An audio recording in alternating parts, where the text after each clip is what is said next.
ndaseka ile nto yequza hey nami sengisukuba liquza enza iquza nyani nabantu enza iquza mabantwana bami Okay. ebandenza iquza shem iyaqala le nto wami ukuba liquza ngosike ndiye kumsebenzi wasike kwaphela umsebenzi yabi yaphela into bithetho All right. yeah Okay.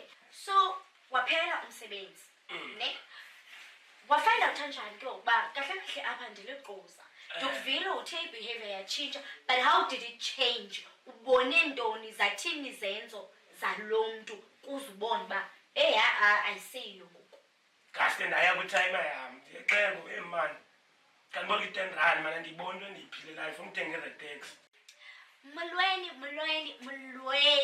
igama lam ndinguPearl Majola abandaziyo ke bandazi as the DJ, the MC, actress, the host with the most. Namhlanje ke siniphathele eyona nto yakhe yamnandi apha eGqeberha, the podcast ethi Ndim Mos Iquza. Kwi-podcast yethu ke namhlanje ke it's about inyani, betrayal, ukufind out bethuna. It's either ke uya find out from your family ukuba bukhe wa etuzithende, uyakwazi find out mhlawumbe betrayal from your cousin, your friends, kodwa ke apho wenza khona iquza sicela ushare usixelele uba mna ke Pearl Majola ndakhe ndenza iquza. But ke anyways singatyanga xesha bethunani kwi-episode yethu yokuqala namhlanje kwi-podcast yethu ndiniphathele esimazi kakhulu as uDlangisa. Igama lakhe nguMandlenkosi Spillman ozawuthi ke asixelele okanye asibalisele ngendlela yakhe yokwenziwa iquza. On set ke bethunani, as you can see, we have uDlangisa uMandlenkosi Spillman esimazi kakhulu ke kwi-video ezihlekisayo, kwi-comedy, stand-up comedian as well ke sana phantsi kwamabhande akhe ezinto azenzayo. Kodwa ke ndingachithanga xesha sithando sam masikhe siye kwibali lakhe kokuba wakhe wenziwa njani iquza. Hello sithando sam. hello mimi Unjani Baroro? right sithando sam kunjani? Ndiyaphila nam. Yazi abantu bayasazi kakhulu, they are very familiar with us as the couple ehlekisayo, i-couple yaka-Transnet. injalo mntasekhaya. Kodwa ke namhlanje sizela ngaloo nto leyo, sizele indaba yakho yokuba wenziwe iquza. Can you please take us through okanye sixelele kancinci before you go into that, sixelele kancinci ngoDlangisa? uDlangisa wona sisi wami nguMandlenkosi Spillman. Ifani yakhe ndingumngqongqo nenguyane ngihlobo nengqane nguzona. Into yakaSpillman. Ikhaya ke lisemnyameni kodwa kanikude lengqosho. Azale maxesheni ngonswenso nyembeza yahlumle ephutha omhlanje. Edikeni ke bona bakufalana ilali. Okay. Ndaseka ile nto yequza hey nami sengisukuba liquza enza iquza nyani nabantu enza iquza mabantwana bami. Okay. Ebandenza iquza shem mara ke sohlukana. Oh, okay. Kule nto yakho sithi ba umama abantwana bakwenza iquza. Yes. As we all know ke bethunani asiwabiza amagama abantu. Kodwa uyawuske udibanisa u-A no-E no-B no-C uziqondele ba inoba ngubani umsolwa wale ingxaki. Anyways, Gaga moment. How to get take us through ba kwenzeka ntoni wenziwe njani iquza? How did you know ba hayi ngoku this is the moment endenzwa ngalo iquza? Ndase andifuna ukuxoxela wena sisiPearlman. Iyaqala le nto wami ukuba liquza ngosike ndiye kumsebenzi wasike kwaphela umsebenzi yabi yaphela into bithetho. Uyazi mosika phele into obusiza nayo endlini. Uyayazi kamantombi ndiyayazi nawe intombi andinathi ngene through ke kule yini nawe intombi kwathi kwaphela umsebenzi mntasi akumaniseka uba izinto ngokasambe lahlobo. Okay. Akumaniseka uba hey andihoyo abantu bandizomthatha akho ndibitheni akho nto umuntu ngokulala kokwabo. Okay, sine-attitude maybe yatshintsha because ngoku ayisekho la source of income. Yes lamalana bingena. So ndabona phathi ndiziquza apha. Okay. Simlonze iquza sure. So kahle ne kuphele isonka. Yeah. Ne kwaphela babumnandi. Kwaphela uthando. Obusiza nalo. Yeah. Kwaphela ke kuthando kusisiza. Yeah, injalo manje. Ube kubone ba awusena mali. All right. Yeah. Okay. So waphela umsebenzi.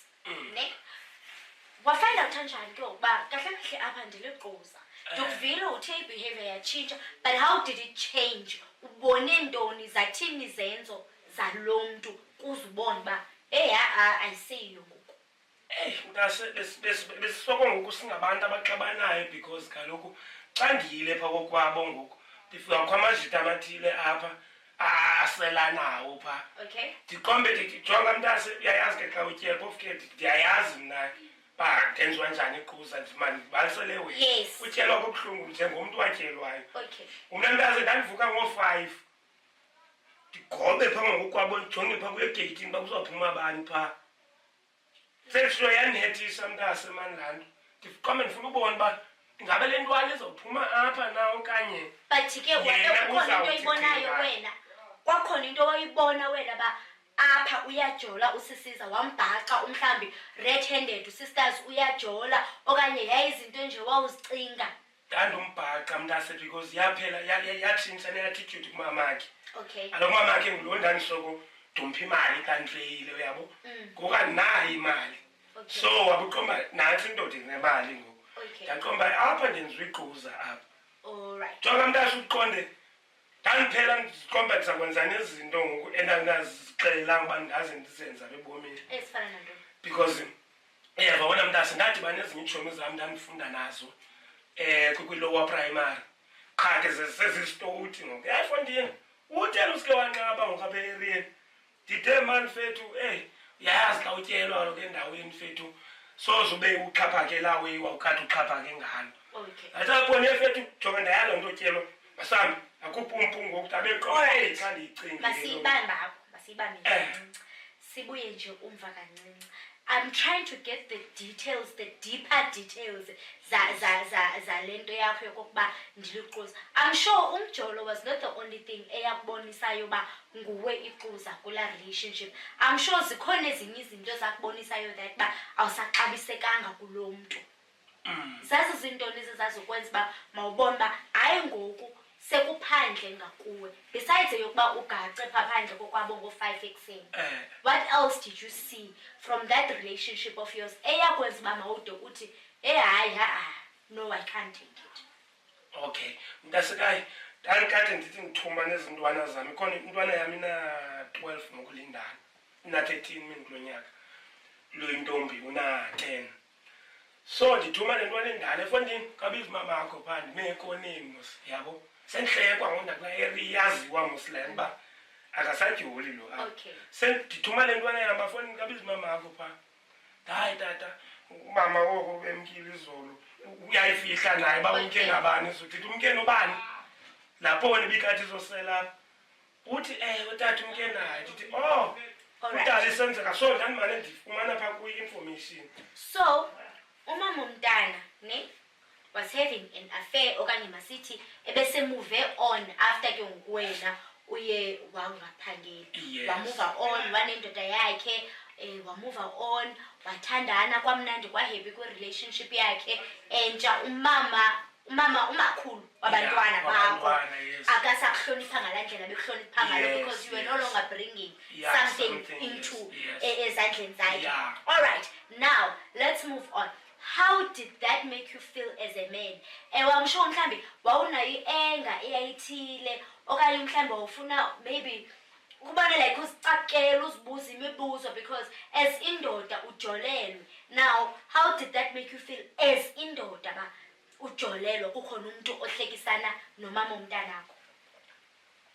Mntase xa ubuhlungu ngelo xesha ndabuya endlini ndi-head ne ndiqombe yabo ngoku akusekho nento ngoku apha because ndihamba pha ingathi kuthethwa ngam, ingathi ndiqombe mani yam ndenziwa iquza apha. Okay. Ndakufumaniseka uba mani afiseka ndiyibona into endiyiphilelayo because namazita khona umzita wam ekuthiwa nguXolani Govani uyabo, umzita wam 99 uyabo. Umzita wam heyi ngoku ndiyajantshwa mna xa ndifika erasini iyile ithi makandorhoba apha endlini, kandorhoba apha endlini. Okay. Xa ndiphinda ngaske nam ndihlale nabantu bona nejomi kube mandi because andilali kwasebusuku uba Okay. into elawe mntase. So iitshomi nazo zakubaleka? Zandibaleka Because ndandikadicide uba awufunanga. hayi ngaske ndaya kwitayima yam ndiyexeko mani kandibolika i-10 rand mana ndiyibona into endiyiphilelayo funa uthenga iretex.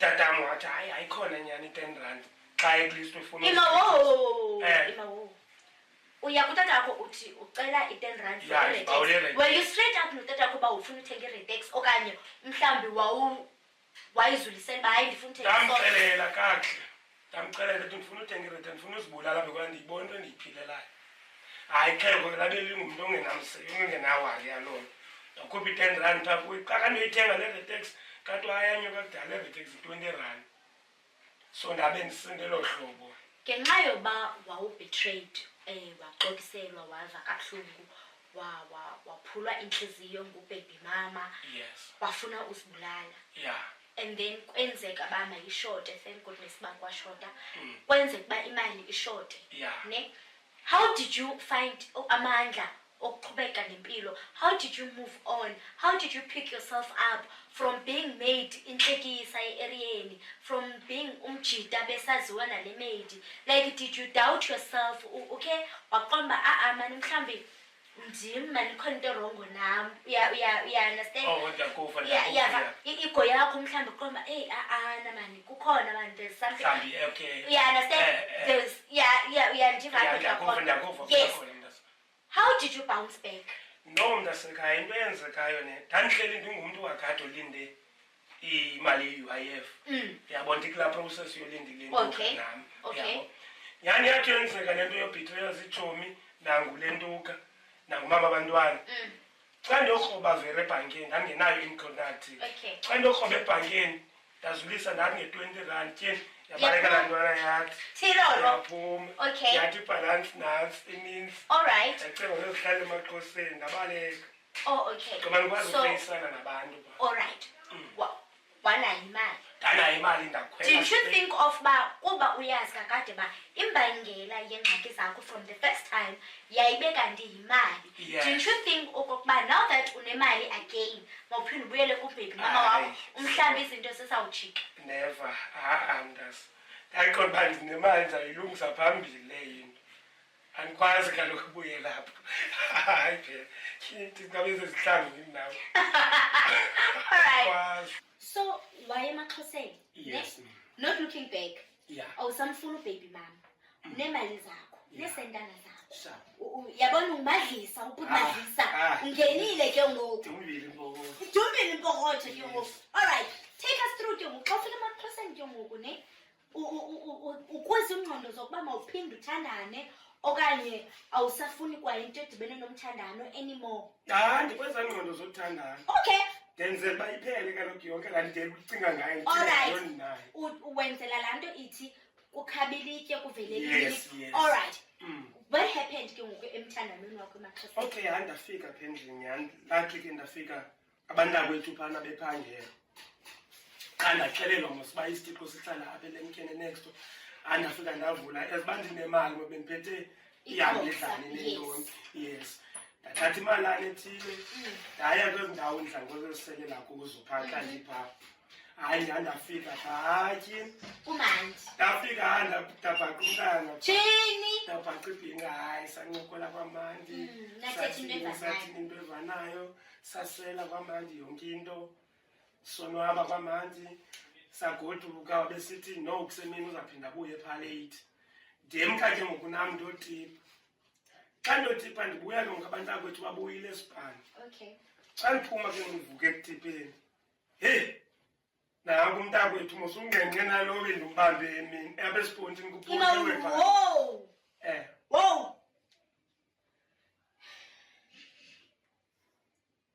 Ena kancinci. Yeah. Ubambe umntu. Yes. Esportini. Yeah.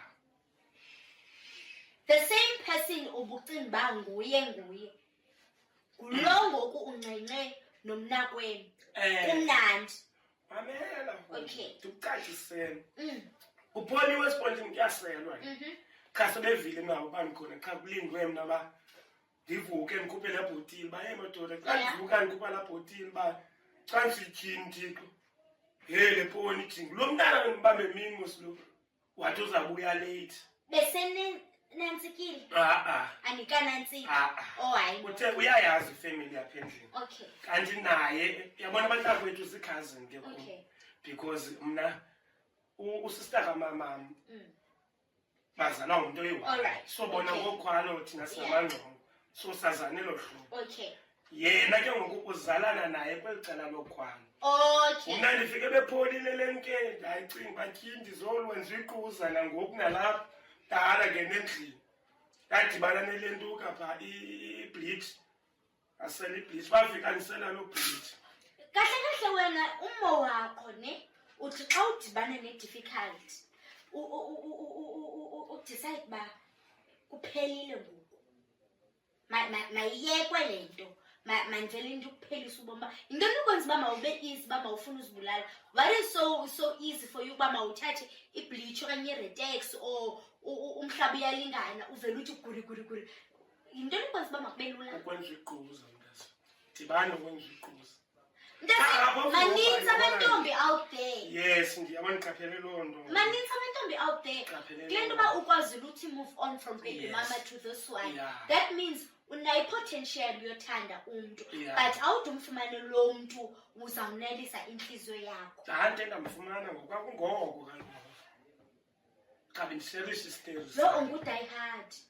Hayi nabe ndibitele u-die hard. Lo ungu-die hard. All right. Now that uye wenzwa iquza again. Yeah. Again when wenzwe iquza twice. Now that wenzwe iquza ke ngoku again pha emaXhoseni ne babhaca ke omnakwenu baniselise ibisi handa. Baselisa ibisi. Kahle wena ndivele into ukufaka emanzini so bridgekile. Suppose uyela bhonga lokwena ngoku. But anyways wabuya emaXhoseni. Yeah. Waphindela apha eBhayi. Yes. Xa ubuya apha eBhayi waqala ubomi bakho again. Akhange uphinduke nomnye umntana apart from ababonabo ku-baby mama okanye uye waqomba mawukhe ume ngokwenza abantwana kancinci. Hayi nje ndaqhubeka ndenza abantwana. Ndaqhubeka ndenza abantwana mntase. Okay. Wanomnye baby mama. All right. Kumnandi. Wanomnye baby mama. Currently what's happening? Hayi ndiqondile laa nto ndenzwe gqithi. Nam ndaqomba nam ke ndibuyise nam ke ndenze iquza abantu. So now wenza iquza. Liquza. Kuyaquzelwana. Sana. All right. Wayeka ke ngokuleyo into ne wathandana no-baby mama wamenza iquza kwabuhlungu ngakuye kuba wena bubuyisa. Now that ke ukudlule konke oko kwequza, are you currently seeing someone okanye? Yes, I'm currently seeing someone. Okay, how's that? No, it's fine. Kuhambeka kahle. Kuhambeka kahle. Kumnandi. Lubisi nehani. Awucingi uba mhlawumbi uzakwenza iquza nalo? Andiqondi. Ayosithanda nangamandla. Oh, disclaimer, ayindimi ke lo mntu kuthethwa ngayo bekunani. Just in case. Now, what can you say kwabantu ke out there abasuka kwi-experience ebumila nale yakho? No, guys, ndifuna ukuthi inkunzi kunyamezela. Because nam yabona uba ndisaphila nam ndenza waba amaquza. Nyamezela mlungu nawe wenza omnye. Nyamezela nawe wenza wakho amaquza. Sithetha serious ngoku. Ndithetha serious nje nawe. Awukwazi uthi abantu mabayenza abanye abantu amaquza. Abenze amaquza kaloku ndithi nabo mabenze amaquza abenophola apha entliziyweni umntu abe right. Enkosi kakhulu sithando sami. Thank you very much ukuba uzoshare istory sakho. Hopefully lo omphetheyo ngoku akazokwenza iquza. So. Bethunani enkosini kakhulu ngokuba nisibukele nisimamele. Siyayivala lezozo. Kodwa ke zikhona ezinye episodes, zikhona ezinye guests. If you want okanye unawo umnqweno wokuza nento yakho elapha esifubeni ekutshisayo apha esifubeni uthi phela ndake ndenza iquza mani mna yeva kukhazini ndaqomba hayi mani ndiliquza mos ngoku uzawuske wena usicontacte phaa kuSebhoza on Facebook, Instagram ukhona uSebhoza, TikTok ukhona uSebhoza okanye buyaqomba uba ingathi uSebhoza indele yakhe phaa umajolo khona. Always, all the time, I'll always be available ku DMs zenu. Utsho uthi phela nam ndinayo ibali ndicela uba yi-guest yakho ku-show yakho soze singazi sizokumamela. Thank you very much, guys.